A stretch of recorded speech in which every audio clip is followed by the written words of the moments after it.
Welcome back to the Foxhole. I'm your host, James Rosen, broadcasting to you live from the Washington Bureau of Fox News.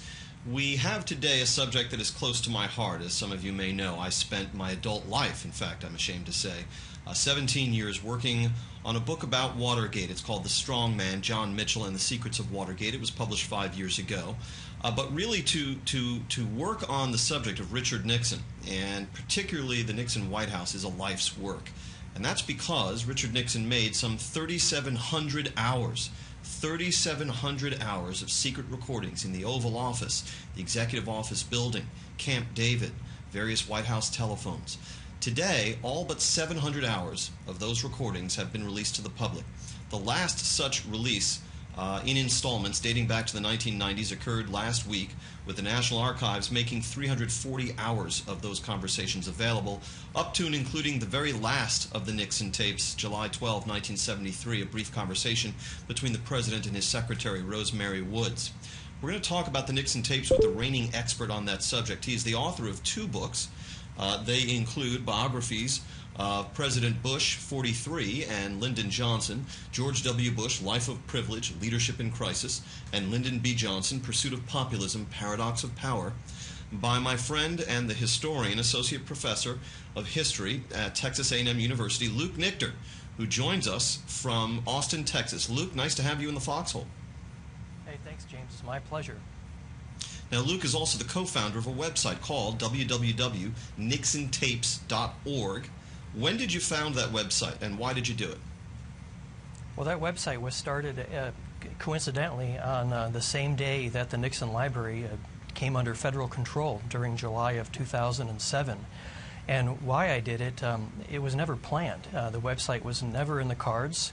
I was working on these tapes and first made offers to donate these materials to the Miller Center at the University of Virginia, to the Nixon Foundation, and to the Nixon Library at the time, because they had already done a lot of work on these tapes, and there were no takers, so I went out and did it on my own.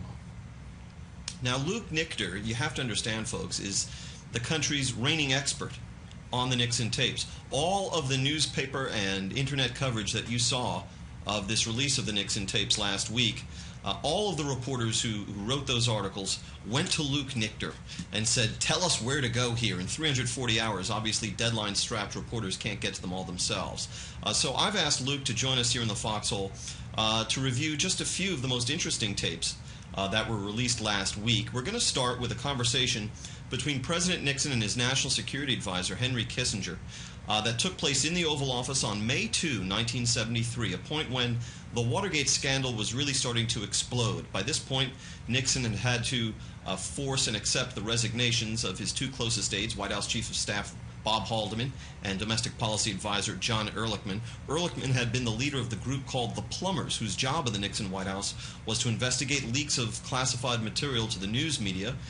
It was the Plumbers that staged the break-in at the office of the psychiatrist of the Pentagon Papers leaker Daniel Ellsberg, and also the break-in at the Watergate office complex into the office of the Democratic National Committee. Here in this conversation, which was transcribed by me with help from Luke, Nixon and Kissinger are discussing some of the wiretapping activities and leak scandals that plagued the Nixon administration in its first term, including a situation involving Yeoman Charles Radford. Yeoman Radford in 1971 was a 27-year-old Navy-trained stenographer who was detailed to the National Security Council staff of Dr. Kissinger. It later was discovered by the Plumbers, those investigators of news leaks, that Yeoman Radford had secretly been rifling Kissinger's briefcases, his burn bags, his waste paper baskets at the NSC, and during wartime, folks, over a 13-month period, 1970 to 71, young Yeoman Radford had privately, secretly routed 5,000 documents to his superiors at the office of the chairman of the Joint Chiefs of Staff. It's known as the Moorer-Radford scandal. It is still an relatively underreported story today. It was one of the most sensitive secrets of the Nixon presidency. Let's listen as Henry Kissinger and Richard Nixon on May 2, 1973 discuss all of the above. Yeah, it's too bad Ehrlichman is so involved in that insane Ellsberg convict. You know, I remember so well. Remember how upset we were about Ellsberg and the Pentagon Papers and all the rest of it. It all seems so long ago. But did anybody ever think that's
difference in the public estimate whether you are investigating leaks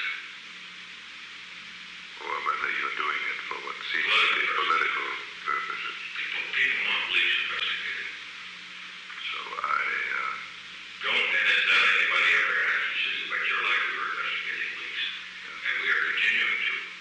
oh yes, Be sure to take that with anybody you talk to. no question, That we have to. no Particularly around the Security Council no question. No. and the State Department. Johnson's investigating them all the time. Kennedy's investigating them. And so do we. Why can't we?